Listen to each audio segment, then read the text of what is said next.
Hello, welcome to Balaji education point.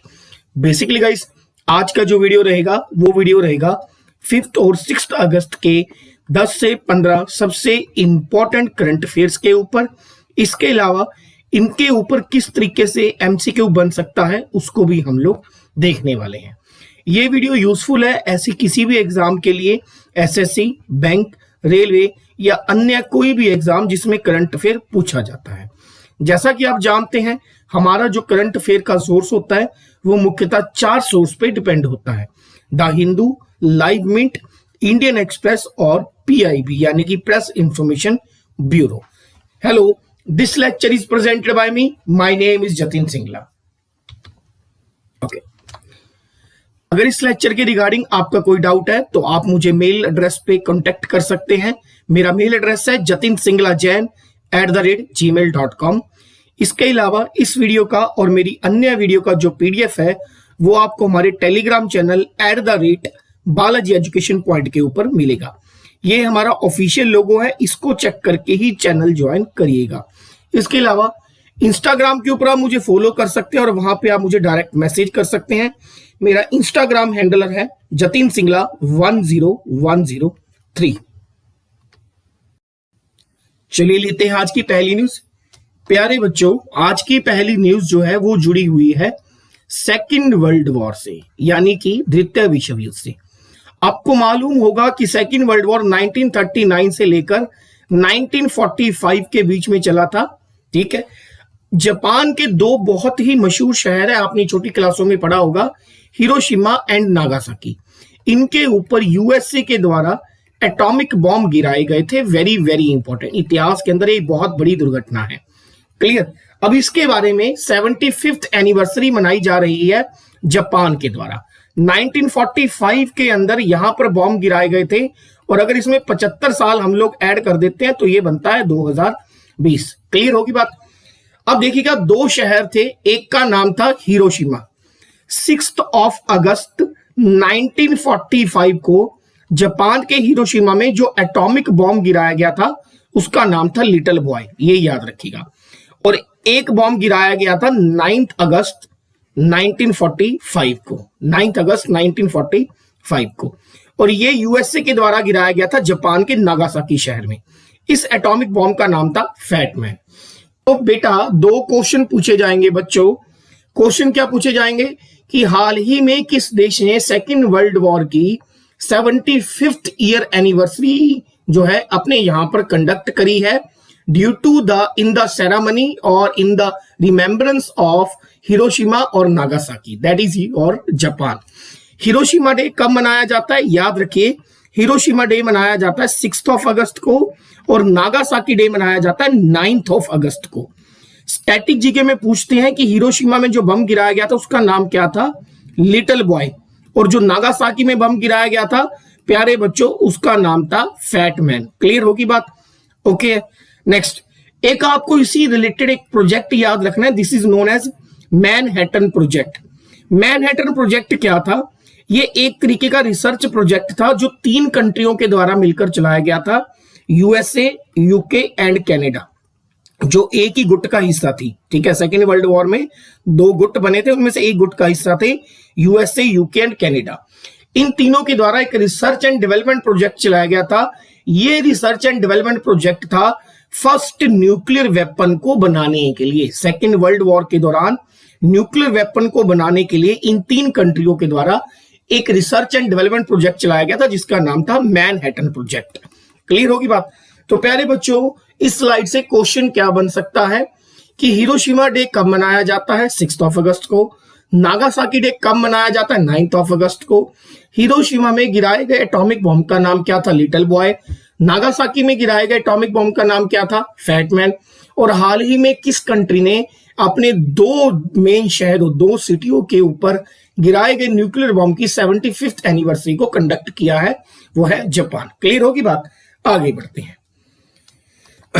Next news है को inventor. को इन्वेंटर का मतलब क्या है कि मान लीजिए ऐसा कोई प्रोडक्ट या ऑब्जेक्ट है जिसे एक या एक से ज्यादा लोगों ने मिलकर बनाया है, तो अगर मुझे उनमें से किसी एक पर्सन को रेफर करना है तो मैं उससे बोलूंगा को इन्वेंटर। क्लियर होगी बात? ठीक है, को इन्वेंटर है कंप्यूटर माउस के, ठीक है, कंप्यूटर माउस के को इन्वेंटर थे जिनका नाम है विलियम इंग्लिश। एक्चुअली है नहीं थे, इनकी रिसेंटली डेथ हुई है, वेरी वेरी इंपॉर्टेंट, ठीक है। कंप्यूटर माउस के को इन्वेंटर थे जिनका नाम था विलियम इंग्लिश, इनकी हाल ही में मृत्यु हुई है। ये एक अमेरिकन कंप्यूटर इंजीनियर थे जिनकी हाल ही में डेथ हुई है। अब 1964 के अंदर दो पर्सन थे, एक का नाम था विलियम इंग्लिश जिनकी अभी डेथ हुई है, क्लियर होगी बात, और दूसरे थे आपके पास डॉगलस, ठीक है जी। एक तो हो गए विलियम और दूसरे थे डॉगलस। इन दोनों ने मिलकर 1964 के अंदर स्टैनफोर्ड रिसर्च इंस्टीट्यूट में कंप्यूटर के रिलेटेड पहला माउस बनाया था, ये याद रखिएगा। तो क्वेश्चन क्या आएगा, हाल ही में कंप्यूटर माउस के जो ये को इन्वेंटर थे उनकी मृत्यु हुई है, उनका नाम क्या है? उनका नाम है विलियम इंग्लिश। वो किस मुल्क से संबंधित थे? तो उनका जो मुल्क था वो था अमेरिका, क्लियर होगी बात। नेक्स्ट, इसके अलावा कुछ और एब्यूचरीज भी हैं जो हाल ही में आपको याद रखनी है। एक तो आपको याद रखनी है अरुणाचल प्रदेश के फॉर्मर गवर्नर थे, राज्यपाल थे, जिनका नाम है राम प्रधान, इनकी भी डेथ हो गई है, क्लियर। तो क्वेश्चन क्या आएगा, हाल ही में Ram Pradhan passed away, he belongs to which field? So he was a politician. Next, UP की कैबिनेट मिनिस्टर थी जिनका नाम था कमल रानी वरुण, इनकी भी डेथ हुई है। कमल रानी वरुण जो थी उत्तर प्रदेश के अंदर टेक्निकल एजुकेशन की मिनिस्टर थी, हाल ही में इनकी भी मृत्यु हुई है। इसके अलावा एक ऑब्ituary आपको और याद रखनी है, पर्सन का नाम है शिवाजी राव पाटिल, शिवाजी राव पाटिल, इनकी भी डेथ हुई है। ये महाराष्ट्र के फॉर्मर सीएम थे, he was the former CM of Maharashtra, clear होगी, शिवाजी राव पाटिल, ये याद रखिएगा, ये भी इंपॉर्टेंट क्वेश्चन है, क्लियर होगी प्यारे बच्चों। आगे बढ़ते हैं। ई Gyan Mitra mobile app launch करी गई है और ये मोबाइल ऐप लॉन्च करी गई है by the union territory Dadra and Nagar Haveli and Daman and Diu.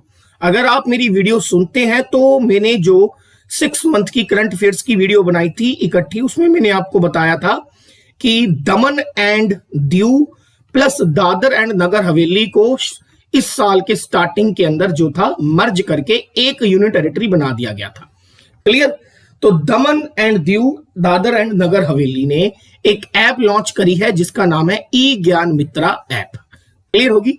Next, e Gyan Mitra mobile app has been launched by the union territory Dadra and Nagar Haveli and Daman and Diu, और ऐप का नाम क्या है, ई ज्ञान मोबाइल मित्रा ऐप। ये एक तरीके की ऑनलाइन एजुकेशनल ऐप है और क्वेश्चन यहां पर ये उठता है कि देखो जो यूनियन टेरिटरीज होते हैं ना, उनका जो एडमिनिस्ट्रेटिव हेड होता है, प्रबंधकीय ढांचे का मुखिया, वो वहां का एलटी गवर्नर होता है, जिसको इंग्लिश में बोलते हैं लेफ्टिनेंट गवर्नर और हिंदी में बोलते हैं उप राज्यपाल। तो ये app Dadar and Nagar Haveli Daman and Diu के उप राज्यपाल दैट इज प्रफुल्ल पटेल के द्वारा लॉन्च करी गई है, ये भी आपको याद रखना है, क्लियर होगी बात। क्वेश्चन क्या आएगा, हाल ही में ई ज्ञान मित्रा मोबाइल ऐप जो लॉन्च करी गई है वो भारत के किस स्टेट और यूटी के द्वारा लॉन्च करी गई है, क्लियर हो गई प्यारी बच्चों ये बात। आगे बढ़ते हैं। नेक्स्ट हमारी जो न्यूज है वो है बैंकिंग से जुड़ी हुई। देखिए वैसे मैं अपनी वीडियोस के अंदर बैंकिंग की जो न्यूज है बहुत कम कवर करता हूं, क्योंकि जो बैंकिंग से खास कोर ऑफ बैंकिंग से रिलेटेड न्यूज होती है वो बहुत लिमिटेड एग्जाम में पूछी जाती है, खासकर वो ज्यादा से ज्यादा बैंक के जो मेंस के एग्जाम होते हैं उसमें पूछी जाती है। बाकी जो दूसरे एग्जाम होते हैं उसमें बैंकिंग की न्यूज बहुत कम आती है, ठीक है। लेकिन ये वाली जो न्यूज है ये शॉर्ट क्वेश्चन है, ये पूछा जा सकता है, ठीक है। हाल ही में भारत का जो सबसे बड़ा प्राइवेट सेक्टर बैंक है, भारत का सबसे बड़ा प्राइवेट सेक्टर बैंक है, और ये प्राइवेट सेक्टर सबसे बड़ा 2 कैटेगरी में है, एक है एसेट की कैटेगरी में और एक है एम कैप यानी कि मार्केट कैपिटलाइजेशन की कैटेगरी में। दोनों का मतलब क्या होता है वो मैं समझाऊंगा, क्लियर। फिलहाल के लिए आप ये याद रख लो कि एचडीएफसी बैंक इंडिया का सबसे बड़ा प्राइवेट सेक्टर बैंक है, 2 कैटेगरी में, एसेट और एम कैप में। और हाल ही में इनके नए CEO chief executive officer appoint किए गए हैं और उनका नाम आपको मिलेगा, दैट इज शशिधर जगदीशन। ये एचडीएफसी बैंक के न्यू सीईओ अपॉइंट किए गए हैं by the RBI, that is reserve bank of India. और क्वेश्चन ये भी पूछा जा सकता है कि इन्होंने रिप्लेस किसको किया है? आदित्य पुरी को। Very very important news, very very important news. हाल ही में एचडीएफसी बैंक के न्यू सीईओ अपॉइंट किए गए हैं, उनका नाम क्या है? शशिधर जगदीशन, और इन्होंने आदित्य पुरी को रिप्लेस किया है। अब एचडीएफसी बैंक का जो हेडक्वार्टर है वो है मुंबई के अंदर, और इसकी जो टैग लाइन है वो है वी अंडरस्टैंड योर वर्ल्ड। हाँ जी, अब हम बात करने वाले हैं एम कैप के बारे में, मार्केट कैपिटलाइजेशन के बारे में। एम कैप या मार्केट कैपिटलाइजेशन होता क्या है? जितनी आपके एक शेयर की स्टॉक मार्केट के अंदर, जैसे आपने सुना होगा Bombay stock exchange, national stock exchange, एक शेयर मार्केट के अंदर आपके एक शेयर का जितना कॉस्ट है उसे मल्टीप्लाई कर दिया जाए आपके टोटल नंबर ऑफ शेयर से, जितने आपके उस स्टॉक एक्सचेंज के अंदर टोटल नंबर ऑफ शेयर्स हैं, उसको मल्टीप्लाई करने के बाद जो अमाउंट निकलता है उसे बोलते हैं मार्केट कैपिटलाइजेशन। तो एचडीएफसी जो है मार्केट कैपिटलाइजेशन और एसेट के अंदर भारत का सबसे बड़ा प्राइवेट सेक्टर बैंक है। इसके अलावा रिलायंस कंपनी है, याद रखिए, there is a company called Reliance industry limited. ये भारत की बिगेस्ट कंपनी है in term of market capitalization. सिर्फ एक सेक्टर में नहीं, ओवरऑल हर एक सेक्टर में, ओवरऑल मार्केट कैपिटलाइजेशन में भारत की सबसे बड़ी कंपनी है रिलायंस इंडस्ट्री लिमिटेड। और ये वर्ल्ड की, हाल ही में एक सर्वे में पता चला है, वर्ल्ड की 46th सबसे बड़ी कंपनी है in term of market capitalization. India की सबसे बड़ी है और वर्ल्ड की 46th कंपनी है। प्यारे बच्चों, ये बात भी आपको याद रखनी है। कुछ और एक्स्ट्रा बातें आपको याद रखनी है जो बैंक से जुड़ी हुई हैं। नंबर 1, आरबीआई ने हाल ही में एक साइन किया है एमओयू, यानी कि एक एग्रीमेंट साइन किया है। वो एग्रीमेंट है 400 मिलियन यूएस डॉलर का, और ये एग्रीमेंट साइन किया है श्रीलंका के साथ। और श्रीलंका के साथ ये एग्रीमेंट साइन हुआ है फॉर द करेंसी स्वाम्प को लेकर, एक तरीके से दो देशों के बीच में करेंसी एक्सचेंज को लेके। ठीक है, ज्यादा पढ़ना चाहते हो तो एक बार गूगल कर लेना कि करेंसी स्वाम्प होता क्या है। तो हाल ही में भारत के सेंट्रल बैंक आरबीआई ने श्रीलंका के सेंट्रल बैंक के साथ, श्रीलंका की गवर्नमेंट के साथ 400 मिलियन यूएस डॉलर का, 400 मिलियन यूएस डॉलर का जो एग्रीमेंट किया है वो किसको लेकर किया है? वो है करेंसी स्वाम्प को लेकर। क्लियर होगी बात? नेक्स्ट, अगली न्यूज आपको याद रखनी है बैंक से जुड़ी हुई। देयर इज ए कैंपेन, एक कैंपेन है जिसका नाम है कोना कोना उम्मीद। ये एक कैंपेन है जो लॉन्च किया गया है बाय द कोटक महिंद्रा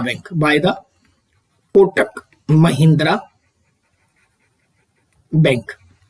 ठीक है, ये एक तरीके से कोविड-19 की वजह से कोटक महिंद्रा के जो कस्टमर थे उनमें नेगेटिविटी को हटाने के लिए ये एक तरीके से कैंपेन लॉन्च किया गया है, कोना कोना उम्मीद। Very very important. क्लियर होगी बात प्यारे बच्चों? आगे बढ़ते हैं जी। अब कुछ क्वेश्चन लेते हैं ताकि आपको इस बात का आइडिया हो जाए कि बैंकिंग से जुड़े क्वेश्चन पूछे कैसे जाते हैं। जैसे who is appointed as CEO of HDFC bank? हाल ही में एचडीएफसी बैंक के सीईओ किसे अपॉइंट किया गया? शशिधर जगदीशन को। एक क्वेश्चन और है जो बैंक से जुड़ा हुआ है और साथ में अपॉइंटमेंट से भी। हाल ही में किसे MD, managing director and chief executive बनाया गया है? SBI, state bank of India के कार्ड, एसबीआई कार्ड की कंपनी को किसे एमडी एंड सीईओ बनाया गया? वो है अश्विनी कुमार तिवारी। इन्होंने भी 5 अगस्त को अपॉइंट किया गया है। क्लियर? नेक्स्ट, आगे बढ़ते हैं प्यारे बच्चों। भारत के एजुकेशन मिनिस्टर कौन है? Education minister Ramesh Pokhriyal. अगर आप मेरी वीडियो रेगुलर सुनते हो तो मैंने आपको बताया था कि पहले इसका नाम हुआ करता था HRD ministry, human resource development, लेकिन आजकल इसका नाम बन गया है एजुकेशन मिनिस्ट्री, नाम बदल दिया है। तो भारत के education ministry that is Ramesh Pokhriyal ने भारत के अंदर एक नए IIM, Indian Institute of management का फाउंडेशन स्टोन रखा है, यानी कि नींव पत्थर रखा है। ठीक है, भारत के अंदर एट प्रेजेंट कितने आईआईएम कॉलेज है? इंडियन इंस्टीट्यूट ऑफ मैनेजमेंट के टोटल 20 कॉलेज हैं। आईआईएम जो है बेसिकली एमबीए या मैनेजमेंट से जुड़ा हुआ कोर्स करवाता है और ये भारत के सबसे बेस्ट, दुनिया के सबसे बेस्ट मैनेजमेंट कॉलेजेस में एक है, जैसे आईआईएम अहमदाबाद, आईआईएम बेंगलोर। और अब न्यू एक आईआईएम कॉलेज बन रहा है और ये कॉलेज जो बन रहा है वो बन रहा है धौला कुआं के अंदर। धौला कुआं एक छोटा सा सिटी है इन हिमाचल प्रदेश, बस ये याद रखें। In Himachal Pradesh union education minister Ramesh Pokhriyal has laid the foundation stone of Indian Institute of Management at Dhaula Kuan in Sirmaur district Himachal Pradesh. Clear होगी बात। टोटल कॉस्ट आएगा पहले फेज के अंदर लगभग 400 करोड़ रुपए, 400 करोड़ रुपए। 2014 के बजट के अंदर जो है हमारी बीजेपी गवर्नमेंट ने 7 न्यू आईआईएम बनाने का, इंडियन इंस्टीट्यूट ऑफ मैनेजमेंट बनाने का जो था फैसला लिया था, उसी के तहत ये शुरुआत की गई है। तो क्वेश्चन क्या आ गया प्यारे बच्चों, हाल ही में एजुकेशन मिनिस्ट्री के द्वारा एक न्यू आईआईएम कॉलेज की स्थापना करने का निर्णय लिया गया है और ये कहां पर है? धौला के अंदर। ठीक है, धौला कुआं के अंदर, हिमाचल प्रदेश के अंदर। हिमाचल प्रदेश के जो चीफ मिनिस्टर है उनका नाम है जयराम ठाकुर और जो हिमाचल प्रदेश के गवर्नर है उनका नाम है बंडारू दत्तारॉय। नेक्स्ट आगे बढ़ते हैं। ये न्यूज इंपॉर्टेंट है, डबल स्टार लगा लीजिए। अगर आप करंट अफेयर को रेगुलरली पढ़ते हैं तो आपको पता होना चाहिए कि 5 अगस्त की जो डेट है वो भारत के इतिहास में पिछले कुछ सालों में बड़ी इंपॉर्टेंट हो गई है। 5 अगस्त 2019 को ही बीजेपी रूलिंग गवर्नमेंट के द्वारा आर्टिकल 35A यानी कि 35A या फिर आर्टिकल 370 को निष्खंड किया गया था, यानी कि अबॉर्ट किया गया था पूरी तरीके से भारतीय पार्लियामेंट के अंदर। क्लियर। जब 5 अगस्त 2019 को जम्मू एंड कश्मीर के अंदर, यहां पर आप देख सकते हैं ये पहले पूरा कंप्लीट जम्मू एंड कश्मीर था, JNK। Clear, okay. जब 5 अगस्त को आर्टिकल 370 तोड़ा गया, धारा 370 तोड़ी गई, तो जम्मू एंड कश्मीर के 2 टुकड़े किए गए। एक को बनाया गया JNK union territory, Jammu and Kashmir union territory, और एक को बनाया गया लद्दाख यूनियन टेरिटरी। क्लियर होगी बात।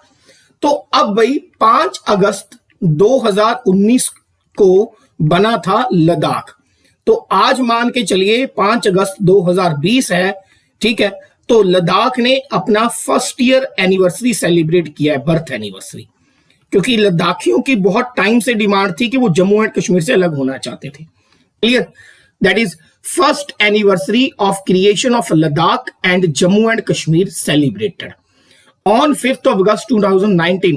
Government of India revoked the special status of Jammu and Kashmir by modifying the Article 370 of Constitution. After the abrogation of the article, 2 union territories, Ladakh and Jammu Kashmir, were carved out under Jammu and Kashmir Reorganization Act 2019. Clear होगी बात।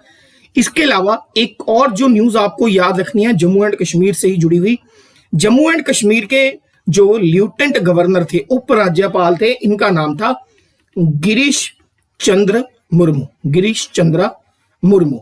इन्होंने resign कर दिया है, इन्होंने अपनी post से resign दे दिया है और ये रिजाइन दिया गया देश के प्रेसिडेंट को। क्लियर होगी बात।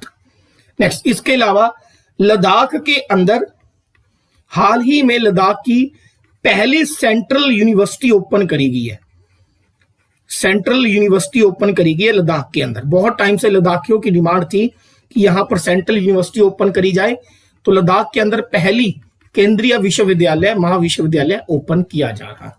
ये कुछ एक्स्ट्रा न्यूज है प्यारे बच्चों जो आपको याद रखनी है। क्लियर होगी बात। आगे बढ़ते हैं। भारत का एक राज्य है जिसका नाम है उत्तराखंड।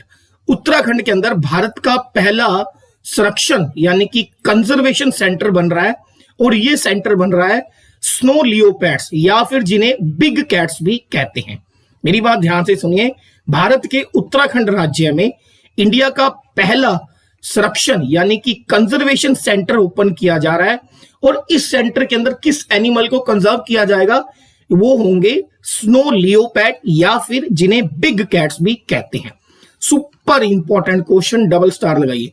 हाल ही में भारत के किस राज्य में भारत का पहला ऐसा राज्य बना है जहां पर स्नो लियोपैड का कंजर्वेशन सेंटर ओपन किया जाएगा? इसको बनने में लगभग 6 साल लगेंगे। ये Uttarakhand government plus United Nation development programme UNDP दोनों ने मिलके ओपन कर रहा है। 6 साल लगेंगे इसको बनने के लिए। क्लियर होगी बात? नेक्स्ट, यहां पर आप देख सकते हैं यह snow leopard. The conservation centre is set to become up at a place name Lanka. Uttarakhand की एक जगह है कॉल्ड लंका, ठीक है, उत्तरकाशी डिस्ट्रिक्ट इन उत्तराखंड। उत्तराखंड जिसे देवभूमि भी कहते हैं, क्लियर? उत्तराखंड के जो कैपिटल है वो 2 हैं। विंटर के अंदर है देहरादून और समर के अंदर है गरीसन। समर के अंदर हो जाती है गरीसन और विंटर के अंदर होती है देहरादून। चीफ मिनिस्टर है उत्तराखंड के त्रिवेंद्र सिंह रावत, बीजेपी रूलिंग सरकार है यहां पर। और उत्तराखंड के जो सीएम है वो है बेबी रानी मौर्य। ये कुछ एक्स्ट्रा बातें हैं, याद रखिएगा। क्लियर होगी बात? आगे बढ़ते हैं। स्वच्छ भारत क्रांति। असल में भाई स्वच्छ भारत क्रांति जो है एक तरीके की मैगजीन है, एक तरीके की बुकलेट है, ठीक है। 2 बुकलेट है, एक है स्वच्छ भारत रेवोल्यूशन। स्वच्छ भारत रेवोल्यूशन जो है ये इंग्लिश में है, ये इंग्लिश वर्जन है स्वच्छ भारत रेवोल्यूशन। और एक है स्वच्छ भारत क्रांति, ये हिंदी वर्जन है, ठीक है। इसे लॉन्च किया गया है by the Jal Shakti minister Shri Gajendra Singh Shekhawat और उनके साथ ही union textile and women and child development minister Shrimati Smriti Irani, ठीक है। इन्होंने मिलकर एक बुकलेट लॉन्च करी है जिसका नाम है स्वच्छ भारत क्रांति। हिंदी वर्जन लॉन्च किया है। स्वच्छ भारत रेवोल्यूशन इंग्लिश वर्जन जो था वो बहुत पहले लॉन्च हो गया था। अब ये क्या है, अगर आपको पता हो 2014 के अंदर नरेंद्र मोदी सरकार ने कैंपेन लॉन्च किया था जिसका नाम था स्वच्छ Bharat mission. Very very important है स्वच्छ भारत मिशन 2014 के अंदर। तो स्वच्छ भारत मिशन के अंदर गवर्नमेंट ने क्या अचीव्ड किया है, किस तरीके से उसने रेवोल्यूशनरी इंपैक्ट डाला है लोगों की मेंटेलिटी के ऊपर, स्वच्छता को लेकर, उन सारी बातों के ऊपर 35 पेज का एक ऐसे लॉन्च किया गया है, एक तरीके का ऐसे, वो है स्वच्छ भारत क्रांति। क्लियर होगी बात? ओके। और इसे किसने लॉन्च किया है? भारत के वाटर जल शक्ति मिनिस्टर श्री गजेंद्र सिंह शेखावत और कपड़ा और बाल विकास और महिला development minister that is Smriti Irani के द्वारा। आगे बढ़ते हैं। यहां से कुछ क्वेश्चन हम लेंगे in the form of MCQ. Number 1, हाल ही में एक बुक लॉन्च करी गई जिसका नाम है विशेष कोड टू विन और ये लिखी है निरुपमा यादव। ये खुद एक स्पोर्ट्समैन थी, अब स्पोर्ट्समैन से ये एक राइटर बनी है। Clear? Nirupama Yadav, important book है। नेक्स्ट, अगला क्वेश्चन है, आपको मैंने बताया था कि नेक्स्ट मंथ सितंबर के अंदर होने जा रहा है आईपीएल और ये होने जा रहा है यूएई के अंदर। तो आईपीएल की जो स्पॉन्सर थे, चीफ स्पॉन्सर, वो थे वीवो का मोबाइल ऐप आता है, मोबाइल एप्लीकेशंस आती हैं और मोबाइल आता है, ये एक चाइनीज स्पॉन्सर था। तो भाई वीवो आईपीएल से किस चाइनीज स्पॉन्सर को हटा दिया गया है? ठीक है, वो है खुद वीवो। क्लियर? आईपीएल जो होने वाला है 2020 का यूएई के अंदर, उसमें किस चाइनीज कंपनी को स्पॉन्सरशिप से हटा दिया गया है? वो है Vivo. Vivo, the title sponsor of Indian Premier League 2020, has pulled out after a disagreement with BCCI over a discount on the sponsorship fees. Very very important. Clear? अब देखो रीजन तो बहुत सारे बताए जा रहे हैं कि वीवो का बीसीसीआई के साथ जो है फाइनेंशियल को लेकर कोई एग्रीमेंट था वो कंप्लीट नहीं हो पाया, लेकिन बैकडोर की जो न्यूज है वो ये कहती है कि आजकल चाइनीज प्रोडक्ट का बायकॉट चल रहा है। तो हमारी जो गवर्नमेंट थी या बीसीसीआई थी उनके ऊपर बहुत बड़ा एक प्रेशर था कि भाई हमारे जो नरेंद्र मोदी प्रधानमंत्री है उन्होंने आत्मनिर्भर कैंपेन चला रखा है, तो आप चाइनीज पर स्पॉन्सरशिप लेकर जो है इतना बड़ा टूर्नामेंट करवा रहे हो, तो इसलिए इसको हमें ड्रॉप करना पड़ा। नेक्स्ट, पाकिस्तान ने हाल ही में अपना एक न्यू पॉलिटिकल मैप लॉन्च किया है, राजनीतिक मैप जिसको बोलते हैं, जिसमें भारत देश के कुछ हिस्सों को उन्होंने अपना बताया है। जैसे एग्जाम्पल के तौर पर मान के चलिए ये हमारा प्यारा भारत है, ठीक है, ये हमारा प्यारा भारत है, इस जगह पर आपको मिलेगा ये पाकिस्तान है, ठीक है, ये भारत के 4 मेन पॉइंट है। ये हो गया नॉर्दर्न मोस्ट पॉइंट, ये हो गया सदर्न मोस्ट पॉइंट, ये हो गया ईस्टर्न मोस्ट पॉइंट और ये हो गया western most point. Clear. Western most point जो है भारत का, मतलब जहां पर भारत की पश्चिम में सीमा खत्म हो जाती है, उसे बोलते हैं sir creek point, sir creek point. और सम टाइम इसे बोलते हैं गुहार मोती, गुहार मोती विलेज है, गुहार मोती पॉइंट। ठीक है। और यहीं पर एक पास में एक छोटी सी रियासत हुआ करती थी, जूनागढ़ की रियासत, जूनागढ़ की रियासत। तो गुजरात का sir creek point plus Junagadh की रियासत जो एक्चुअल में भारत के पास है, उसे पाकिस्तान ने अपने पॉलिटिकल मैप में दिखाया है। इसके अलावा वो जम्मू एंड कश्मीर को तो शुरू से ही अपना मानता है, प्लस लद्दाख, इस एरिया को भी उसने अपने मैप के अंदर इंक्लूड किया है। क्लियर। तो पाकिस्तान ने जो न्यू पॉलिटिकल मैप लॉन्च किया है, उसमें ज्यादातर भारत के किस स्टेट के हिस्सों को अपना बताया गया है, वो है प्यारे बच्चों गुजरात। साथ में एक बात याद रखिए, भारत का जो उत्तरी यानी कि नॉर्दर्न मोस्ट पॉइंट है, उसका नाम है इंदिरा कॉल, इंदिरा कॉल। ठीक है। और जो ईस्टर्न मोस्ट पॉइंट है वो है कहबीतु, कहबीतु, ये अरुणाचल प्रदेश के अंदर है, और इंदिरा कॉल जो है J&K के अंदर है। और जो सदर्न मोस्ट पॉइंट है मेनलैंड इंडिया का, एक तो वैसे यहां पर अंडमान निकोबार के अंदर भी आता है, या ये वाला जिसको बोलते हैं Indira point, bay of Bengal के अंदर इंदिरा पॉइंट, या जिसको पगमिलियन पॉइंट भी बोलते हैं, पगमिलियन पॉइंट भी बोलते हैं। यहां पर एक लाइट हाउस है, वो भारत की आखिरी सीमा है। लेकिन ये वाला जो मेनलैंड भारत है ना, इसका जो सदर्न मोस्ट पॉइंट है वो है कैप कैमोरियन, या फिर जिसे आप कन्याकुमारी भी बोलते हो, तमिलनाडु के अंदर। क्लियर। ये कुछ स्टैटिक जीके की बातें थी, याद रख लीजिएगा। आई होप आपको आज का लेक्चर पसंद आया होगा। Till then thank you so much.